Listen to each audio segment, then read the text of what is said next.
Their friend and leader, whom they hoped to be the Messiah, suffer a gruesome death by crucifixion. Doubt, fear, and uncertainty clouded their conversation as they journeyed home, questioning the future. Until something miraculous happened. The risen Jesus appeared and answered their questions. Today, many young Catholics step onto college campuses with numerous questions about their faith, yearning to know if the seed of faith given to them as a child is both true and practical.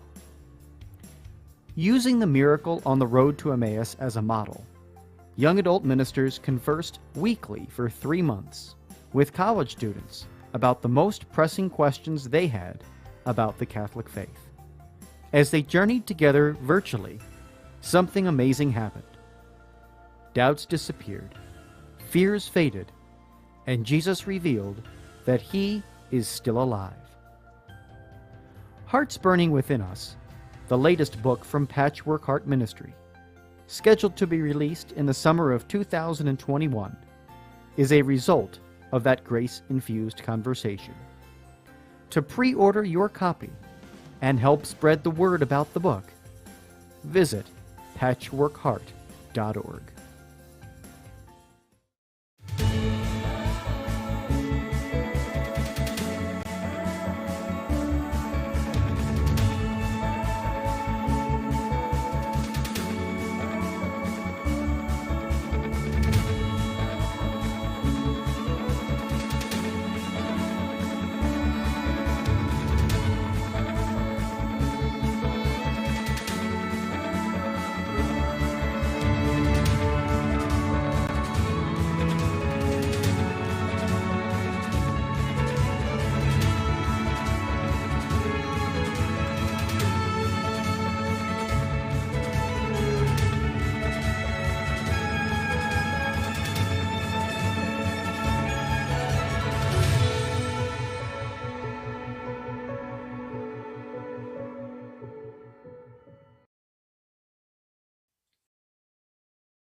Welcome to the Sowing Hope podcast.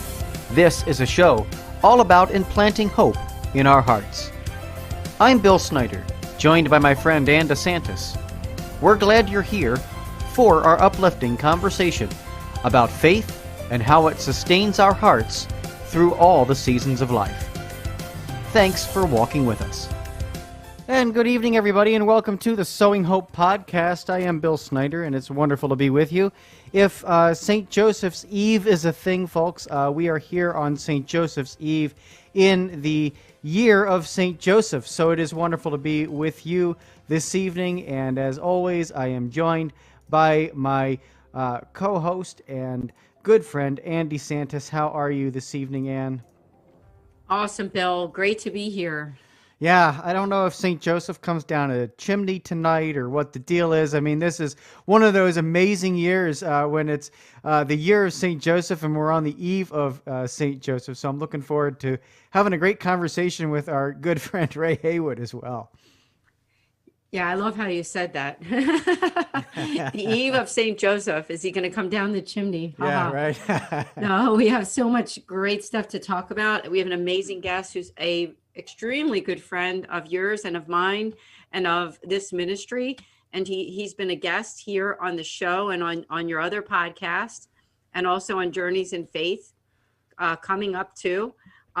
Ray Haywood is a devoted husband to his wife, Natalie. They've been married for the past 32 years. Together, they intentionally raised 2 faith-filled sons, Nicholas and Frank, within the foundation of faith and the sacraments. Ray shares more than 28 years of willful fatherhood and co-parenting experience.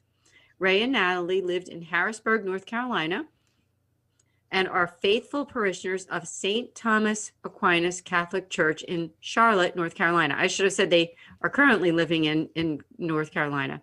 Through active parish involvement, Ray's family's faith continues to grow in the New Covenant teachings of the Catholic Church. He's devoted to handing on the faith-filled gifts to all men of faith, wherever they may be in their faith journey. He finds this to be his call to action in his own faith journey. He's one of the founding members of the Fraternity of St. Joseph Men's Group that had their inaugural meeting on November 2nd, 2019.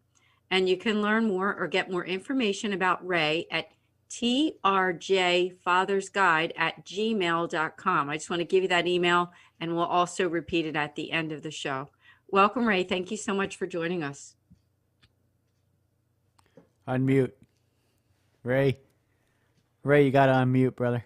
I thought you muted me. No, Thank you no. so much for this time in fellowship. And I want to say that St. Joseph is going to come to us through intercession into our hearts and into our families.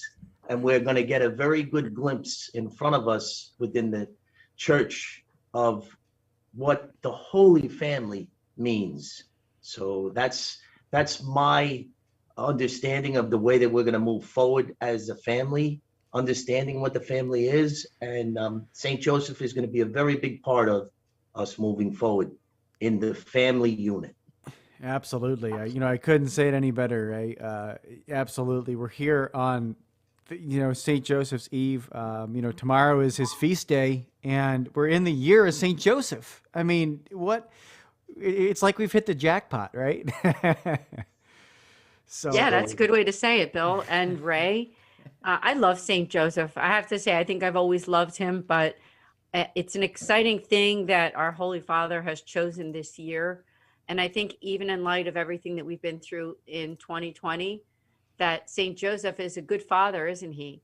And we're going to talk a lot about that during this podcast. Before we do that, Ray, I thought that for people who don't know you, can you tell your story to some of our listeners, to all of our listeners here, our audience? Okay, so I'm 54. I'm married since I'm 21. I'm with my wife, Natalie, since I'm 18. We're both cradle Catholics. We both grew up in Brooklyn.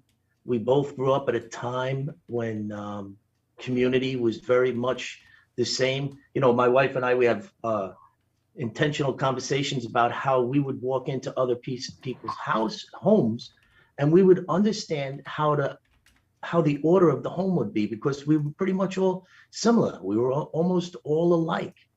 I was part of a parish, St. Mark's. It was very much, my parents grew up with the parents of the people that I went to school with. It was so beautiful. It was a great time to live in Brooklyn and to be raised in the faith. I'm the middle child of 5. I have an older brother, sister. I have 2 younger sisters. There's a lot of life lessons that come along with being in a Catholic family like that. So it's a beautiful thing. But I would say up until I was in my 40s, I was pretty much adolescent in my faith. And what I mean by that is that I believed, but I didn't belong. So in my 40s, through a petition of prayer, for my family to grow stronger in its faith, I came into an awareness of my own faith. I started to own my own faith. And then that's what led me to writing the book, Tools to Ready the Journey, A Father's Guide to a Faith-Filled Family. Is that enough? Oh yeah. That's great, Ray. And I know you focus so much on fatherhood. I mean, the book, is really all about fatherhood, and about reaching into both the father that is a little bit older and a father that is a little bit, younger. And, you talk in the book, I don't want to give it all away because we have, it's a wonderful book, and we have a great podcast series out on your website, which is trjfathersguide.com.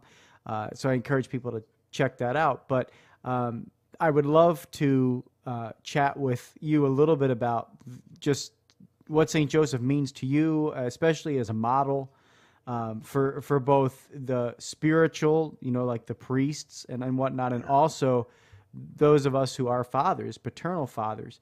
And so maybe you want to just touch a little bit on, fatherhood on this very special, day of, St. Joseph that's coming up tomorrow. Yes. So the model of fatherhood, when you look at the litany of St. Joseph and you just go down a few, I'll just cover a few. It's Joseph most just, Joseph most chaste, most prudent, most strong, most obedient, most faithful, most patient. That's just a few to mention. As fathers, both spiritual and paternal alike, we live in a world that doesn't reflect any of the virtues or qualities that I just mentioned. So one of the awarenesses that I come into and I share with in our men's group, it's actually the very first couple of sentences of our code of conduct is that as men, what we say is important, but the way we say it is even more important because our children are watching. And, one of the other awarenesses that I share in and keep close to me every day is that as men, we don't approach each other well.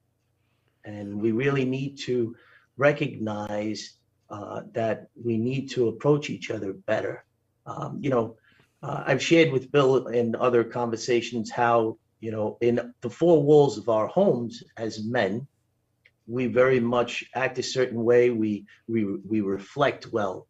But as soon as we go out into our public square, we start to mirror. And I say public square a lot, and I just want to give people an image of what the public square is when I say it. When towns were built, they built the church, and then outside of the church would be the square, and that would be the public square that the town would then assemble around. So when we go out into our public square, we should look at it as the front yard of our churches, where we meet each other. And if we have that type of awareness in our approach to whatever we do, we pull into a gas station, we go into the post office, all of these things, or just how about entering and exiting a highway? Let's think about that. When we get frustrated with so many things, when you're frustrated with that person, say a prayer for them instead of, maybe having choice words for them. Perfectly stated. I love that idea of public square because, that's where I think what my mind goes to is that's the definition of hypocrisy is when we act one way at home or in the church, and then we walk out into that public square and we become this different person. Unvirtuous, person who doesn't live that life of faith. Yes. And in my opinion, at least that's what I'm hearing from you, is that the getting from the point A to the point B in our lives of faith is making that the heart of who you are in Christ all the time. Yes. Right? Not just when you're at home with your wife and your kids sitting at the dinner table, or when you're at mass inside the walls of the church after mass with the people in the narthex of the church. Yes. It's got to be after you get outside of that church, outside of that home. How are you going to act and behave and be? Who are you? Right. And so I think that's what St. Joseph is all about.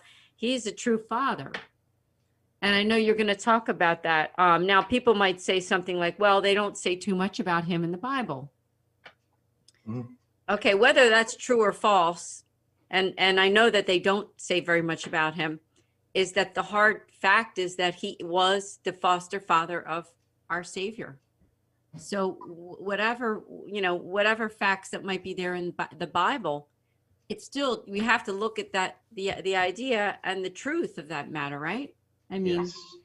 Say more about this because, people might be thinking what I'm thinking and they want to know there's not that much about him, but why should we emulate him? And where is there some kind of quote evidence of who he was as a human and as a man? There was no recorded words of St. Joseph, none. And, when you think of a just man, my father came from the silent generation. So for a man like my father, the only way you got to know him was to see his character over time.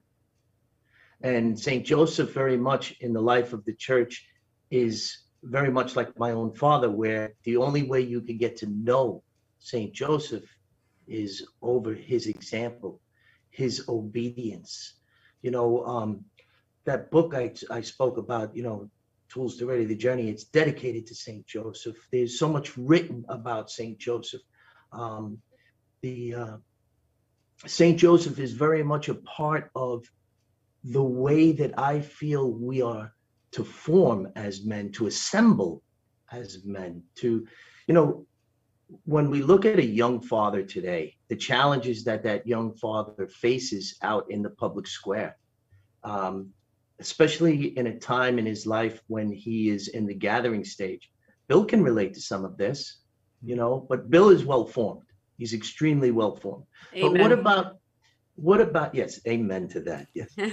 But what about the young man like myself who wasn't well formed and who wasn't, I was fortunate to grow up in a time when there was family value and moral posture was very much part of society.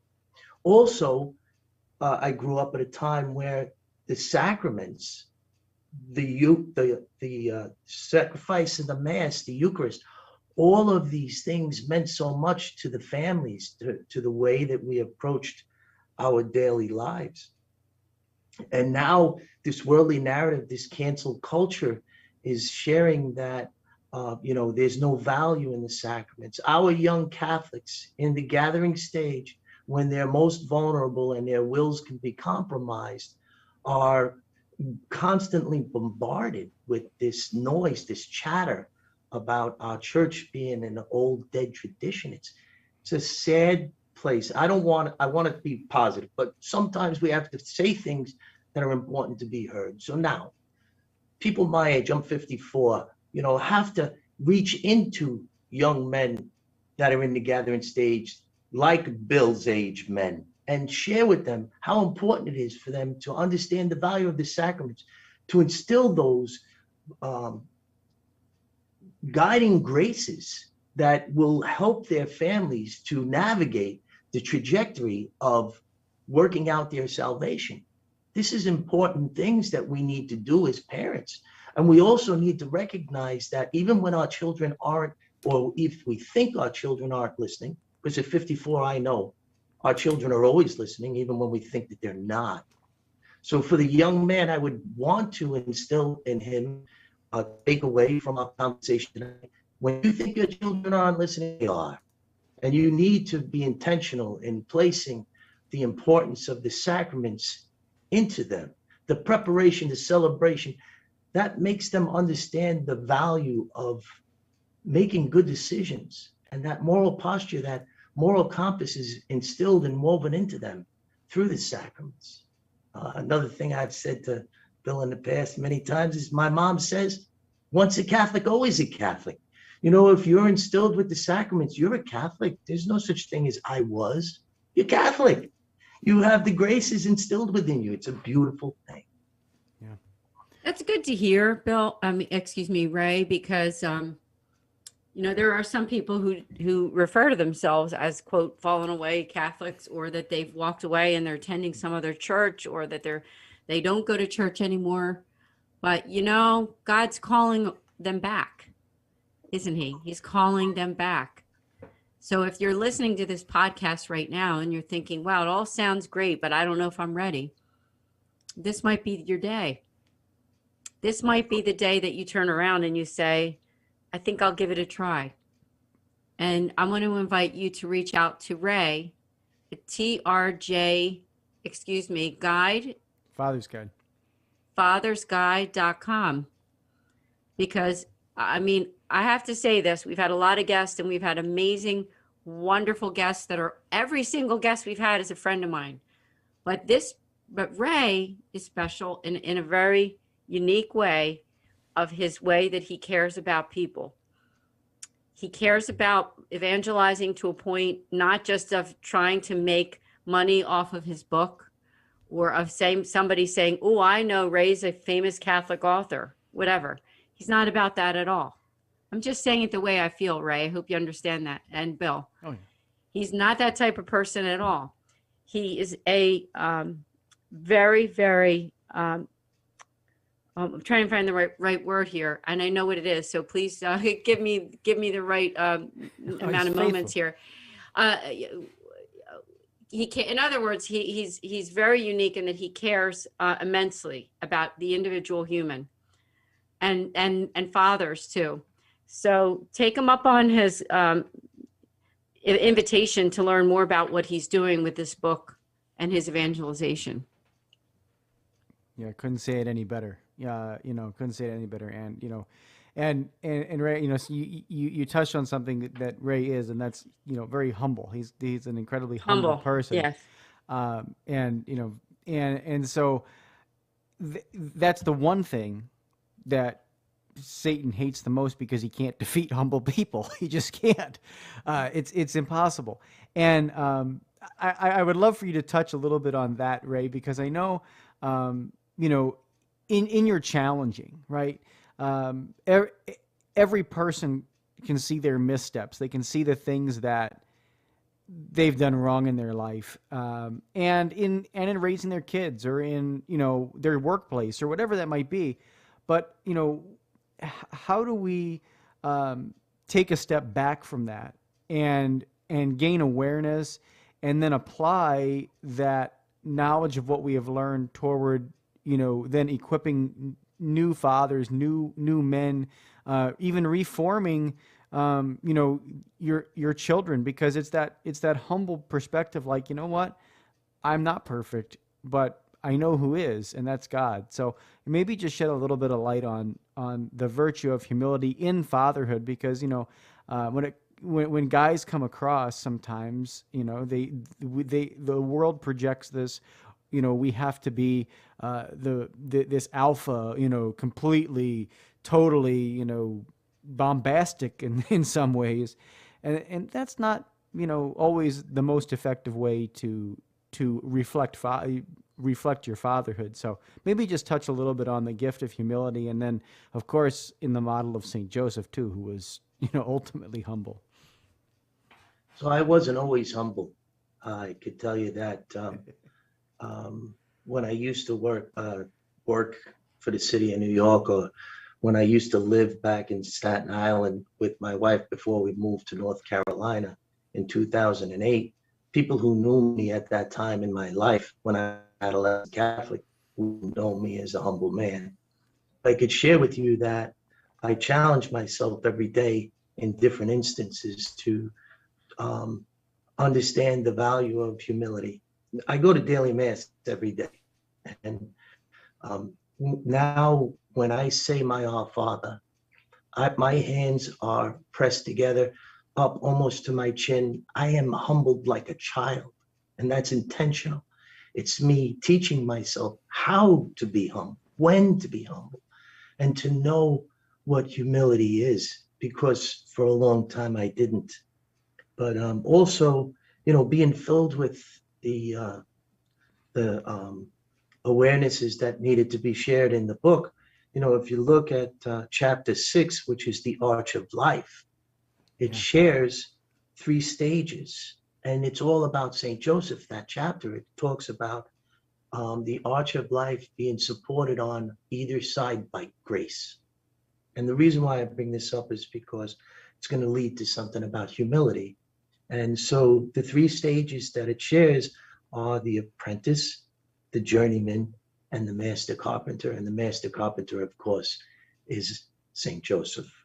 But the chapter shares that the transition from apprentice to journeyman starts in a disposition of humility and acceptance of God's will for his children. And in that disposition of understanding what humility is, and for me, I would say that understanding what humility is came to me within the year after my father died. a lot of growth happened in that year after my father passed. Um, Choosing to nurture faith is the beginning of owning our own faith. So, in order to be humble, you have to be nurturing. And if you think of the model of St. Joseph, in the beginning of the book, it shares how St. Joseph is the first father in the new covenant. Now, if you think about how much knowledge we have through apostolic succession of the new covenant, we are so well equipped to face the challenges ahead.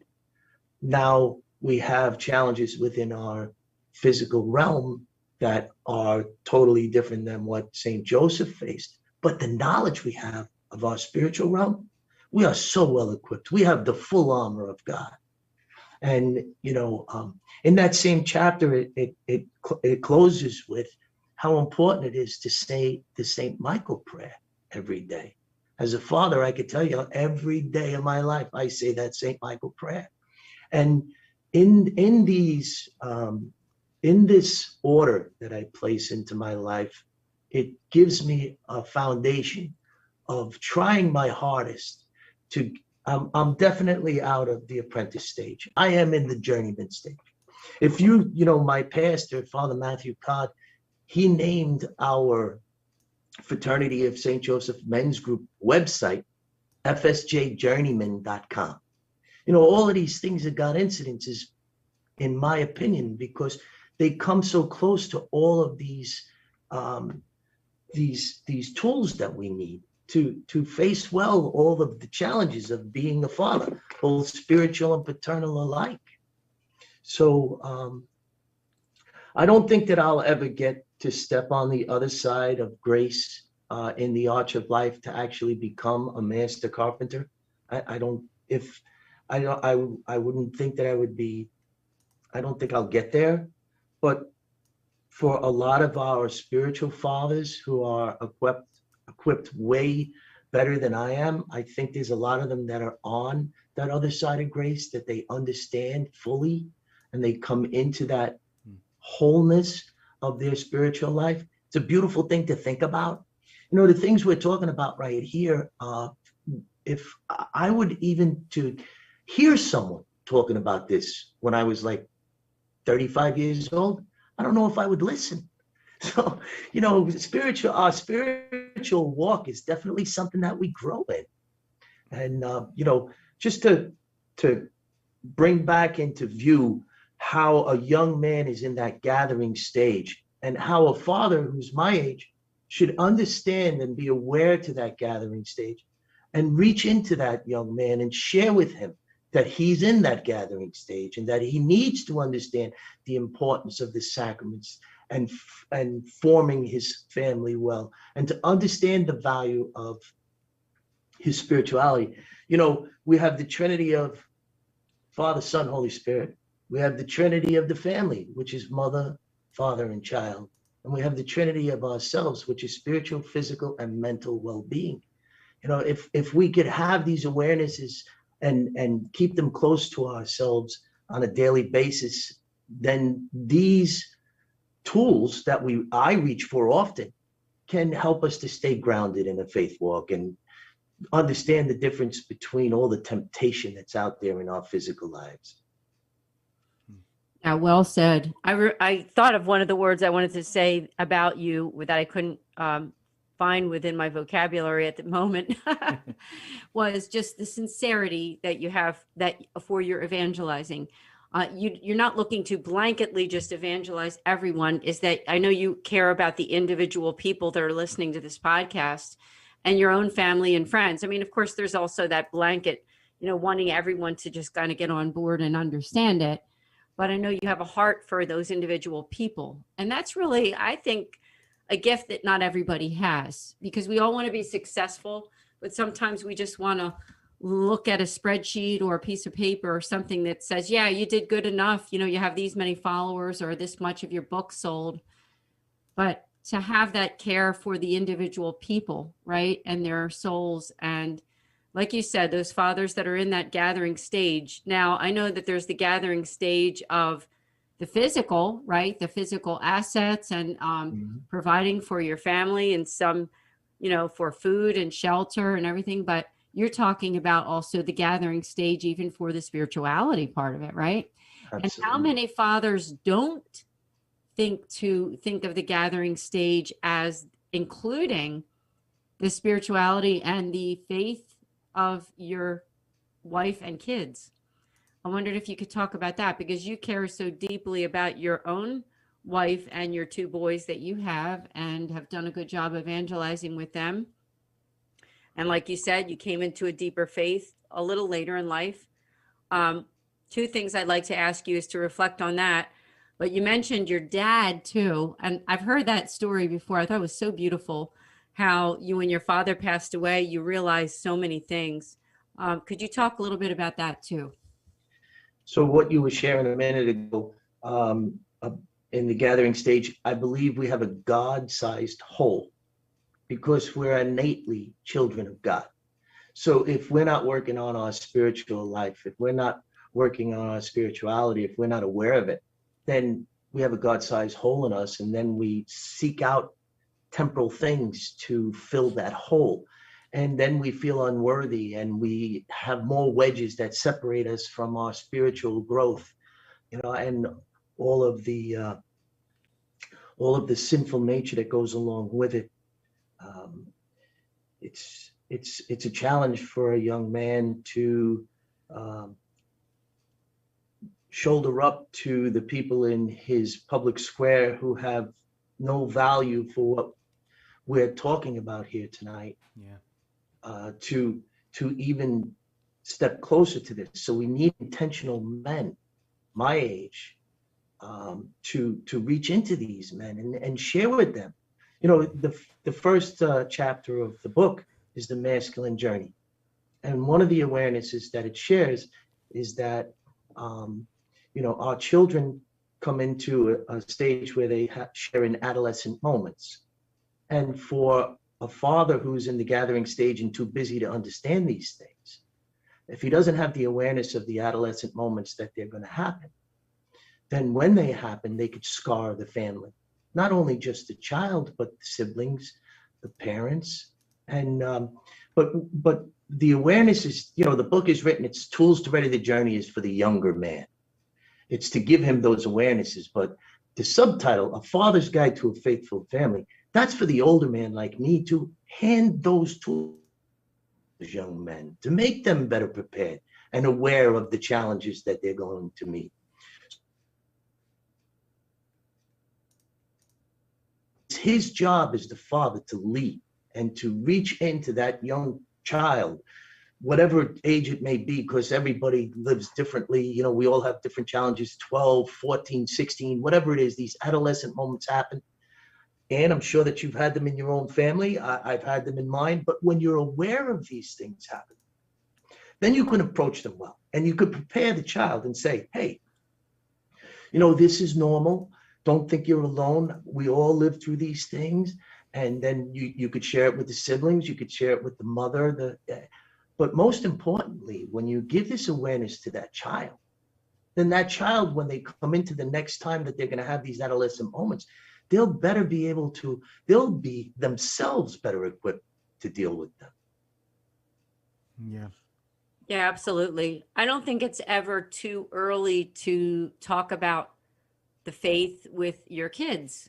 And now I know this topic is on fatherhood and everything, but on a mother's perspective, I know that for me, with my daughter Elaine, who's my oldest, and there's a lot of comparison between Bill having his first child, and I've been reflecting so much about my first child, and she still calls me mama sometimes. And but now she's a theology teacher in a high school. I'm so proud of her, and both of my two daughters have such beautiful faith. You can never start too early, right, Ray? I mean, you can start reading those books and teaching them about Jesus and about the Blessed Mother and about the church when they're little kids. Yes. So that by the time they're 2 years old, they know who Jesus already is, right? I mean, I think that makes a big difference for when you're raising kids on a spiritual level in that So, gathering stage. so I mentioned that I was adolescent in my faith, but yet my wife and I, we attended mass every weekend. When my children were young, I would sit them on the pew in front of me, and when I would say my prayers after communion, I would whisper it in their ears, probably until they were old enough to actually come off the pew in front of me. So I was always intentional as a father. I just wasn't intentional in my faith walk. But I also believe that all the experiences that I lived through led me to, being able to share. I needed to experience all those things in order to have the awarenesses to share in the book. And, it's just God's hand was always in my life. It's a beautiful thing to look back on. Now I say it as I look behind me and I can connect the dots like they're the beads on my rosary. It's a beautiful thing. It really is. Can we talk a little bit more also about St. Joseph himself? Because I know there's people listening and thinking, Ray has such an appreciation for St. Joseph. When did that come about for you? When did you was there a sudden moment that you realized that St. Joseph had something to do with your faith journey? Because some people put, the Blessed Mother and St. Joseph kind of aside and say, I'm going to focus only on Jesus or on going to mass or church, but I'm not going to really think that much about the saints, especially St. Joseph, because, like we said, there's not that much in scripture about him, but he is the foster father of Jesus Christ, and he had an impact on his life, and he's a model of fatherhood for us. Yes. So St. Joseph is the way that you need to experience him over time to see his character in order to understand what St. Joseph is. That's the same way that it happened for me. A lot of people are coming into the awareness of St. Joseph here in the year of St. Joseph. But for me, I always had this need to reach into these young people and make them aware of the value of the sacraments that they were stepping away from and how it guides their families. So back in, I think it was November of 2016, I woke up to this awareness that I wanted to share about St. Joseph devotional meetings. And this is something that my pastor introduced into our faith community. It's one of the resource documents on the Fraternity of St. Joseph Men's Group. So what it is, for me, when I was in my teens, I stepped away from the faith, and then I met my wife, and Natalie and I decided we were going to get married. So what brought me back to my faith was the preparation of the sacrament of marriage. So I went to pre-Cana. But now our young people, they don't get married young anymore. So I have this need to place tools in front of them that they could use in order to find their way back to the faith, the way that pre-Cana did for me. So I went to, there's a whole lot to it, but long story short, one of the resources now that it's in my parish, my STA parish family, I like to say that, it's my family, my STA, NC Catholic Strong, I'm all about my faith family. And the awareness that my pastor placed about St. Joseph devotional meetings. I was in a meeting with him about maybe 3 weeks ago, possibly a month ago, and he shared with me that he actually saw good fruit come back from that. So what a St. Joseph devotional meeting is a way for someone to call the office when they need to speak to the priest, and they don't have to say anything about the situation that is going on in their home that would prevent them from making the call. Nobody wants to call up and say, my son is addicted to something, or that there's some type of a challenge in the family that that's a personal thing that you want to just speak with the priest or your pastor. So when you call up the office and you speak to the priest's secretary, all you have to say is, I'd like to schedule a St. Joseph devotional meeting. And now there's no more anxiety about making the phone call. So That that's is just beautiful. Oh, I love that. That will work so well. And how has it worked so far? Like, has it been implemented for a while? so there's a lot going on with the Fraternity of St. Joseph Men's Group.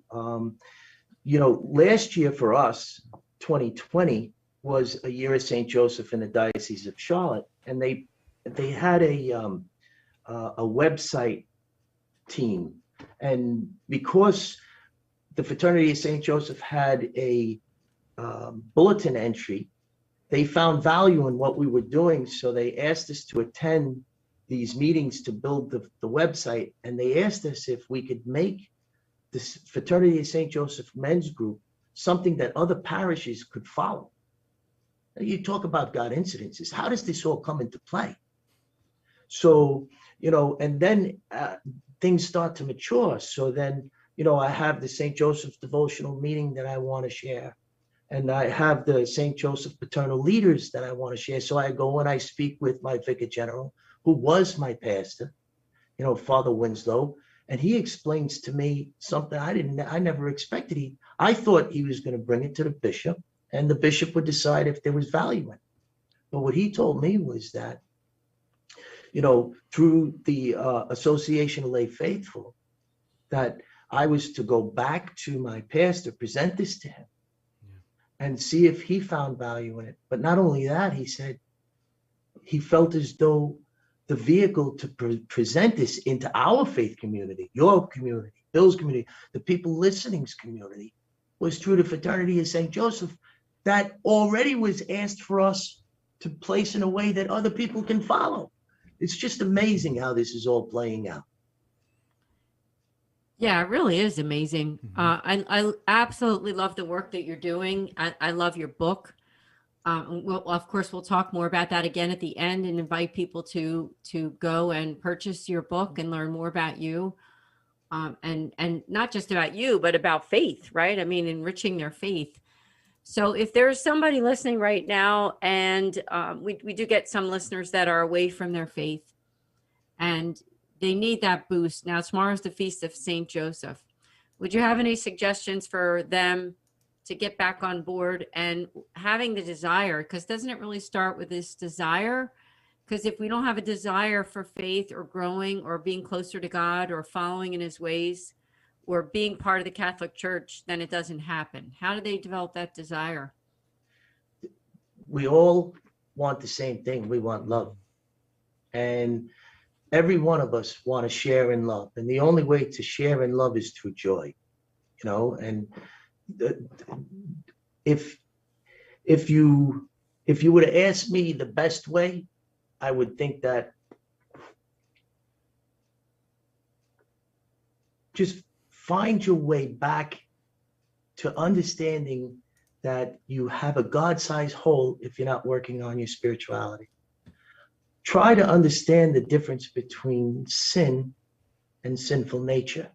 That's something that I struggled with for a long time. And our young people, they don't understand the difference between sin and sinful nature. They think that there's no consequence for any of their actions. I was talking with a young man, after Mass, I have books in the back of my church. And when I see young men in Mass, I'll stop them afterwards. I'll give them a book. I'll tell them about the men's group. I'm trying to build a community of young men in my community. And Awesome. it is. It's a beautiful thing to be a part of. It's a great experience for me. It helps me as much as I feel as though I have the opportunity of helping them if they choose it. But just by me interacting with them, it helps me. So when all of these things come together, it just gives a peaceful resolve. And if you're in the gathering stage and you're not working on your spirituality and you find yourself going towards those temporal things that are making you feel unworthy, maybe you're a father out there. And what I'm saying to you is jarring you to understand that maybe this is where your son is at this moment in time. So maybe you can share in humility, even if it's for the first time in your life. Because like I said, me understanding humility came to me in my 40s. So maybe there's, or if there's, you know, our moms out there, our wives, our sisters in Christ, if you know of somebody who's struggling, share this with them. You know, what are we here doing? We're encouraging each other to stay close to the path. I mean, that's, Bill and I, we talk often. We talk 3 or 4 times a month, but we'll just call each other. And that encouragement that we share it helps us to stay close to the path. We can't do this alone. You know, Jesus Christ himself, he couldn't do it alone. He needed the apostles to bring all of the new covenant teachings to all of us. You know, it's the Catholic Church is not perfect. If it was, none of us would be able to be a part of it. But what the Catholic Church holds perfectly, and you can find nowhere else, is the body of Christ. And the body of Christ is what brings us all together and helps us to find our way and to have that peaceful resolve. You know, in the beginning of the book, I put a dedication to my wife. I wrote this book. I'm married, 33 years now, so it's 5 years ago. I was 28 years married when I wrote the book. And my dedication to her was that we get to do this. You know, we get to share in something. We can look back on what we built together. Our sons are well-formed, you know, but I could say that, like, if you do wind up holding the book in your hand, please take a look at the dedication that I wrote to my wife. But I get to say that because we didn't face the same challenges as these young fathers of today. This world, this public square that they're in is turbulent. It is constant wedges. It's constant bombardment. Their communities are in their hands. It's their devices are divisive. You know, there's so many challenges that they face. The biggest communication that we had when we were kids, even when I was having my children, I had a beeper. I used to beep my wife 143, meaning I love you. You know, this was the type of communication we had. We even had numbers that we would send out for milk. Do you remember? And the beepers? Oh yeah, I do remember the beepers. Wow, you're bringing me back down memory lane. I actually never owned one. Okay. But yeah, I remember those beepers. Oh, that's a great story. And you can look back at what you've built, you know, and you said you came into your faith in your 40s, but isn't it interesting and wonderful how God works through challenges and even the sinful parts of our lives that we're not even aware what we're missing out, but you became aware. Isn't that the important thing? I mean, you became aware and you said, you know what? I'm going to turn from the things that I know aren't good, and I want to head toward my faith. And you wanted to do that not just for yourself, but for your wife, your kids, and like you said, the story about how you handed the book to the guy at church. To me, that says a lot about you, because it says that you care about individual human souls. And, you know, that's where it's at. Yeah. That really is where it's at. And that's where communities are changed. And that's where we can make a difference. So I just want to thank you, because we're going to see a change in society when we start to see one by one people taking charge of their decisions and their faith life and saying, you know what, I'm going to make a difference, even if it's just for 1 or 2 people this day. I might not change everybody's mind. I might not make my whole entire community or my state or my whole country do anything different, but I can change and work on helping someone in some way. Yeah. And I love how you and Bill have a relationship and you're able to do that. Like you said, Bill's in the gathering stage and you are in the later stage there. What was that stage called again? It depends on how you look at it, but head of household. Yeah. You know, if you read the book Fathered by God, he has different names for it. That I was introduced to the masculine journey through reading the book Fathered by God. It was a beautiful experience. But just to go back on what we were just discussing, when when you're adolescent in faith, and then you start to understand what humility is, and you come into a faith walk, new challenges happen. The people that you shouldered up to start to fall away because you're different than that, especially in this world. So you're the people that you spend time with, you really just don't want to spend time with them anymore, because you don't want to put yourself in that type of surrounding. It's so there's different challenges that come, and expect them. So if you're going to step closer in your faith, understand that these things are going to happen. When you come into those challenges, let them actually fortify you. Don't step back from it. Step closer to it. Because as you step closer, then men like myself, or like Bill, or like Ann's husband, are going to step closer to you, and they're going to recognize who you are. They're going to see you for who you are, going to see you. People, when you have a faithful, we could be convicted by our peers as being Catholics. You can't deny who we are. You know, we love our faith. Our NC Catholic strong. My faith family is so important to me. I'd do anything for them, you know. And those young men, and making them prepare well, the next generation of Catholics. It's so important for us. But challenges come with this. This is not a peaceful walk, you know. Yeah. When you go out into the public square and you want to reflect well, people, this is a challenging thing, and expect it, but be fortified in it. Yeah. Say that prayer to St. Michael. No, you know, you're exactly right, Ray. In fact, I was having a conversation with my spiritual director today, and I was talking with him about the accompaniment.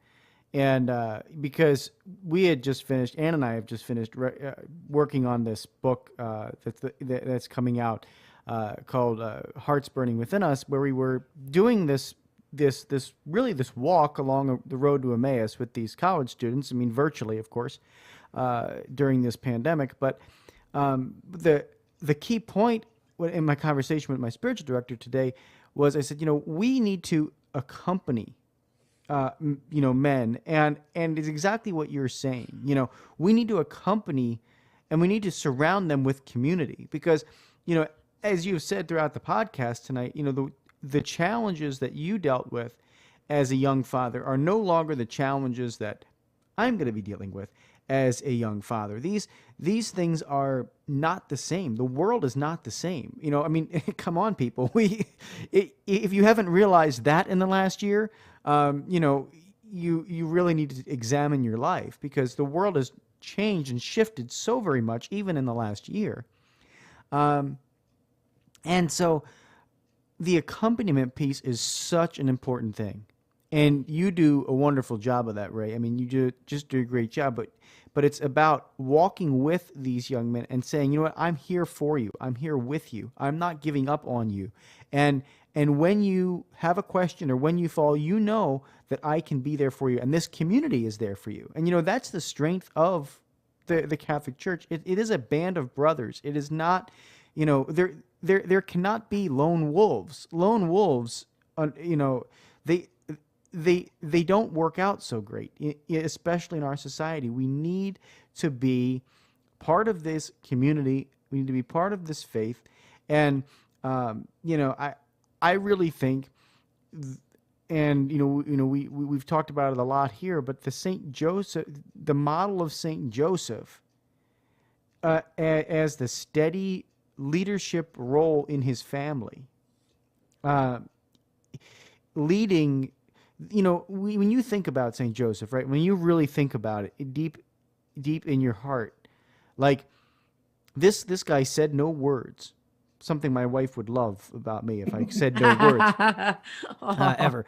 But no, he was so steady. I mean, he listened to the voice of God through a series of dreams. And what did he do? He acted. He didn't wait around for somebody to tell him it was all right to go to Egypt. He didn't wait around for somebody to say, oh, you know what, let's go back to Nazareth. Now, he listened to the voice of God, acting in his heart, and he said, I'm going to lead my family. I'm going to, continue on this road to betrothal with this this pure Virgin Mary.